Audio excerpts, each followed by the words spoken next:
The fifth voyage of Sinbad the sailor. All the troubles and calamities I had undergone couldn't cure me of my inclination to make new voyages. I therefore bought goods, departed with them for the best seaport, and there, that I might not be obligated to depend upon a captain, but have a ship at my own command. I remained till one was built on purpose, at my own charge. When the ship was ready, I went on board with my goods, but not having enough to load her, I agreed to take with me several merchants of different nations, with their merchandise.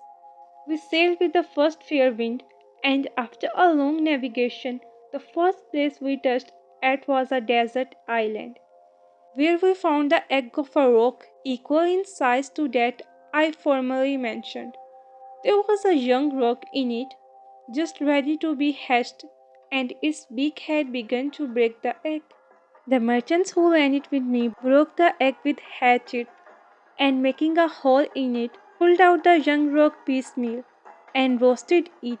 I had in vain entreated them not to meddle with the egg. Scarcely had they finished their repast, when there appeared in the air, at a considerable distance, two great clouds. The captain of my ship, knowing my experience what they meant, they were the male and female parents of the roc, and pressed us to re-embark with all speed, to prevent the misfortune which he saw would otherwise befall us. The two rocs approached with a frightful noise, which they redoubled when they saw the egg broken, and their young one gone. They flew back in the direction they had come, and disappeared for some time, while we made all the sail we could in the endeavour to prevent that which unhappily befall us. They soon returned, and we observed that each of them carried between its talons an enormous rock. When they came directly over my ship, they hovered, and one of them let go his rock, but by the dexterity of the steersman it missed us and fell into the sea. The other so exactly hit the middle of the ship as to split it into pieces. The mariners and the passengers were all crushed to death or fell into the sea. Myself was of the number of the latter, but as I come up again, I fortunately caught hold of a piece of the wreck, and swimming, sometimes with one hand and sometimes with the other, but always holding fast the plank, the wind and the tide favoring me, I came to an island and got safely ashore. I sat down upon the grass to recover myself from my fatigue, after which I went into the island to explore it. It seemed to be a delicious garden. I found trees everywhere, some of them bearing green and others ripe fruits, and streams of fresh pure water. I ate of the fruits, which I found excellent, and drank of the water, which was very light and good. As later advanced into the island, I saw an old man, who appeared very weak and infirm. He was sitting on the bank of a stream, and at first I took him to be one who had been shipwrecked like myself. I went toward him and saluted him, but he only slightly bowed his head. I asked him why he sat still, but instead of answering me, he made a sign for me to take him upon my back and carry him over the brook. I believed him really to stand in need of my assistance, took him upon my back, and having carried him over, and for that end stopped, that he might get off with ease. But instead of doing so, which I laugh at every time I think of it, the old man appeared quite decrepit, threw his legs nimbly about my neck. He sat astride upon my shoulders, and held my throat so tight that I thought he would have strangled me, and I fainted away. Notwithstanding my fainting, the ill-natured old fellow still kept his seat upon my neck. When I had recovered my breath, he thrust one of his feet against my side, and struck me so rudely with the other that forced me to rise up against my will. Having arisen, he made me carry him under the trees, and forced me now and then to stop, that he might gather and eat fruit. He never left his seat all day, and when I lay down to rest at night, he laid himself down with me, still holding fast about my neck. Every morning he pinched me to make me awake, and afterward obliged me to get up and walk, and spurred me with his feet. One day I found several dry calabashes that had fallen from a tree. I took a large one, and after cleaning it, pressed into it some juice of grapes, which abounded in the island. Having filled the calabash, I put it by in the convenient place, and tasted it. And going thither again some days after, I tasted it, and found the wine so good that it gave me new hope, and so exhilarated my spirit that I began to sing and dance as I carried my burden. All men, perceiving the effect which this had upon me, and that I carried him with more ease than before, made me a sign to give him some of it.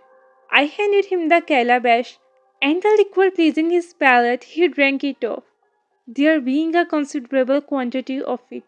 He soon began to sing and to move about from side to side in his seat upon my shoulders, and by degrees to loosen his legs from about me.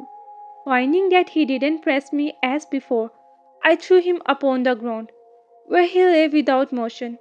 I then took up a great stone and slew him. I was extremely glad to be thus freed forever from this troublesome fellow. I now walked toward the beach, where I met the crew of a ship that had cast anchor.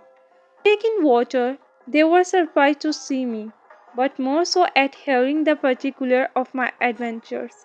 "You fell," said they, "into the hands of the old man of the sea, and are the first who ever escaped strangling by his malicious embraces.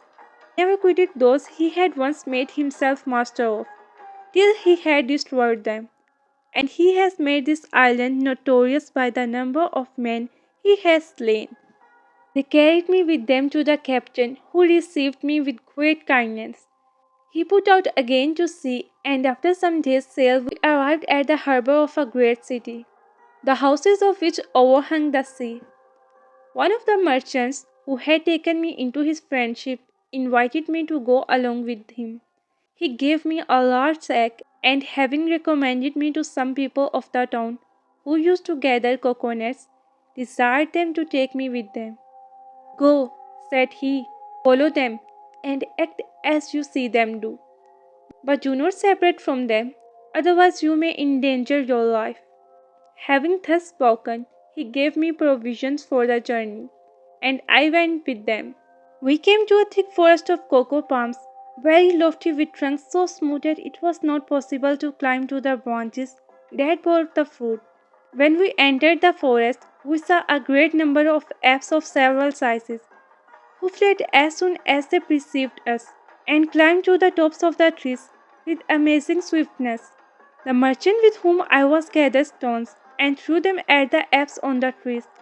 I did the same, and the apes, out of revenge, threw coconuts at us so fast, and with such gestures as sufficiently testified their anger and rage. We gathered up the coconuts, and from time to time threw stones to provoke the apes, so that by this stratagem we filled our bags with coconuts. I thus gradually collected as many coconuts as produced me a considerable sum. Having laden our vessel with coconuts, we set sail, and passed by the islands where paper grows in great plenty. From thence we went to the isle of Komari. I exchanged my coconuts in those two islands of paper and wood of aloes, and went with other merchants pearl fishing. I hired drivers, who brought me up some that were very large and pure. I embarked in a vessel that happily arrived at Busura. From thence I returned to Baghdad, where I realized vast sums from my paper, wood of aloes, and pearls. I gave the tenth of my gains in alms, as I had done upon my return from my other voyages, and rested from my fatigues. Sinbad here ordered 100 sequins to be given to Hindbad, and requested him and the other guests to dine with him the next day, to hear the account of his sixth voyage, and the second last voyage. To be continued.